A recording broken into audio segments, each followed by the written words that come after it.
With spring comes a whole host of new chores that need to be done. How many of you have mowed your lawn already? And is it ready for another mow? I think I've got about 3 days before the city cites me for having my grass too long. But how about taking off the storm windows and putting on the screens? Is that still a thing? No, it's all in one now. Well, what are some other spring things that have to be done?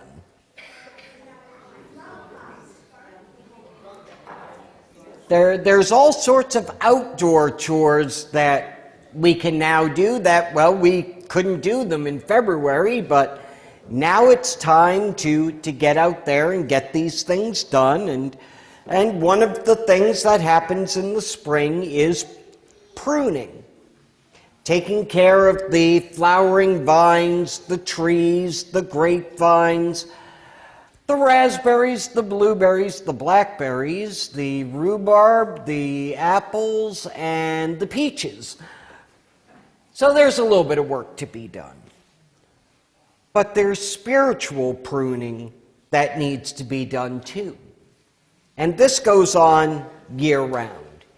In today's gospel reading, Jesus speaks of himself as the vine, and we as the branches. It's one of the best-known metaphors that Jesus uses. But notice he says his Father is the vine dresser. It's not enough just to be connected to the vine. We also need to be dressed by the vineyard keeper. His job is both to prune and to support the branches. Because let's face it, as branches, we tend to droop, don't we? So we need to be lifted up, to be trellised, to be set apart so that we can actually go and be fruitful. Now, why would you grow grapes to begin with? What do we get from the grapevine? Wine. Okay, some of you said grape jelly, some of you said raisins, and yeah, all that comes in too, but really the main thing is wine. So if I want my grapevines to produce a good amount of good wine, what am I looking for on each branch?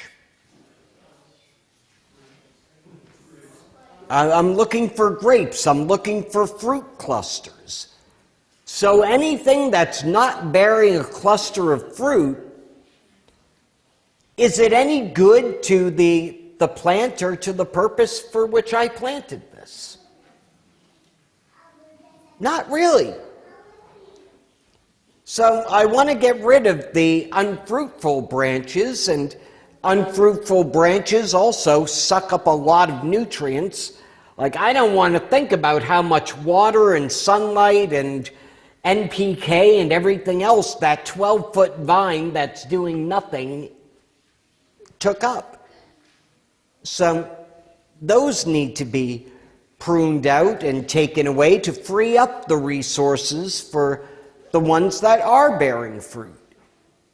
And unfruitful branches also tend to harbor disease. They also give an entry point for insects. There's all sorts of things that can go wrong if the vine is just left to itself and nothing is done to it. The same thing happens with the congregation. If you think about the church budget for a moment, and think about all of the things that the church wants, not necessarily needs, but wants.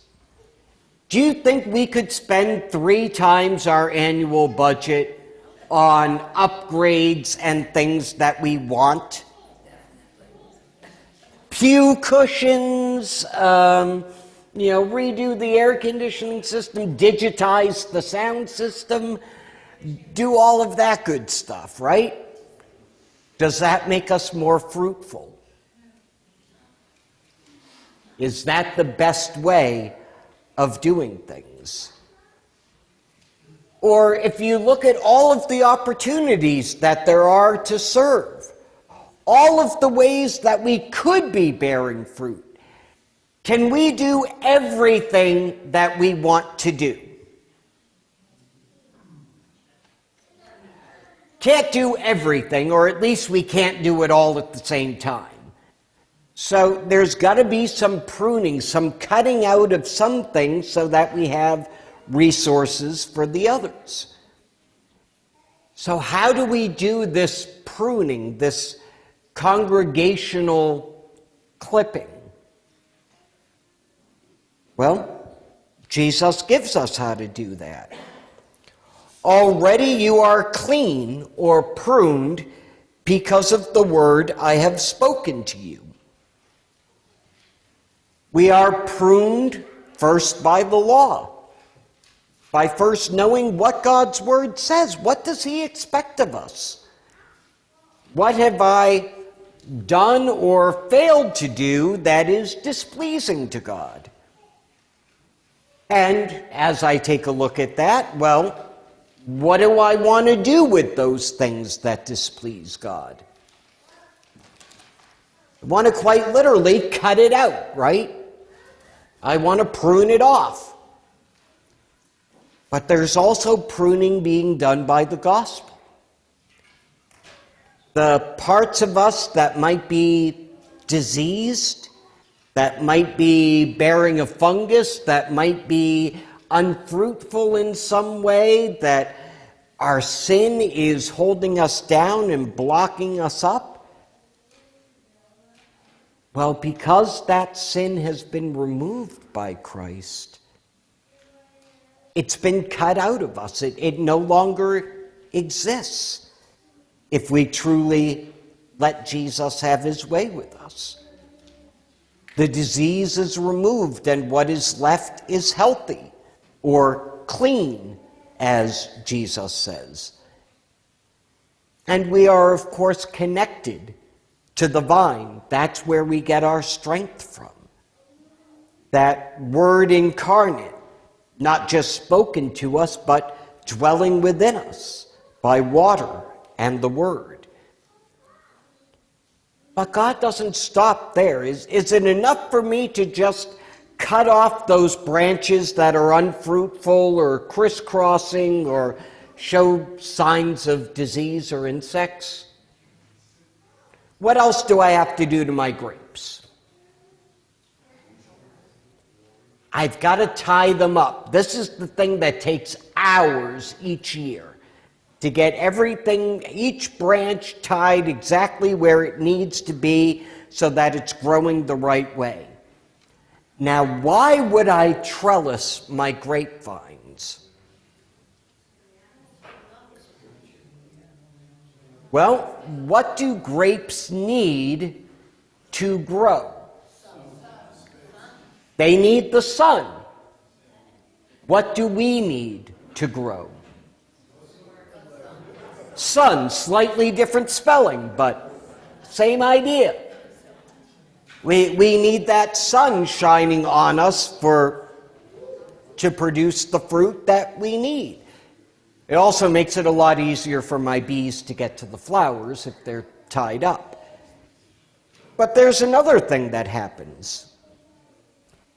When you spread those branches, I brought one that showed some black spot. And what does a fungus need to grow and prosper? It needs dark and moist.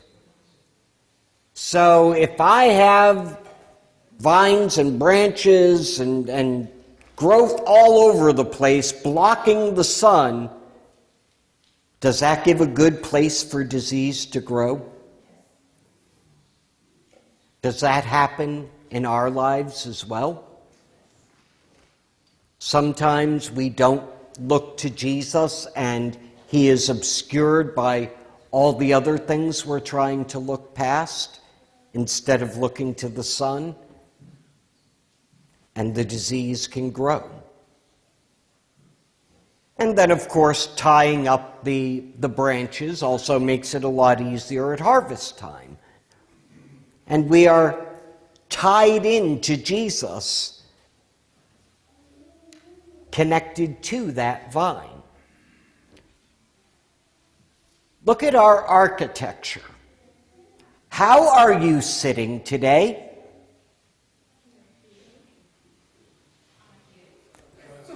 I've got a vine coming right up the middle and leading to the cross and the altar. So if I follow the vine, what do these things look like coming out on the sides? Even our architecture as a congregation shows that we are to be the branches connected to the vine through word and through sacrament. There's our fertilizer to bear fruit, so to speak. We are fed by Christ's body and blood. That is how we grow and produce fruit. But we're also connected to each other. Are you connected to the people sitting next to you? Are you connected to those in front of you or behind you? We all just confessed the same articles of faith, didn't we? We say that there is one Lord, one faith, one baptism, one God and Father of us all.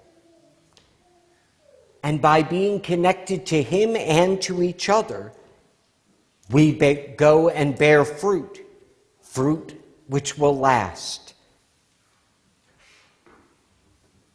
So it's not pleasant to be trellised all the time, to be tied down to certain things and not doing whatever you want, whenever you want.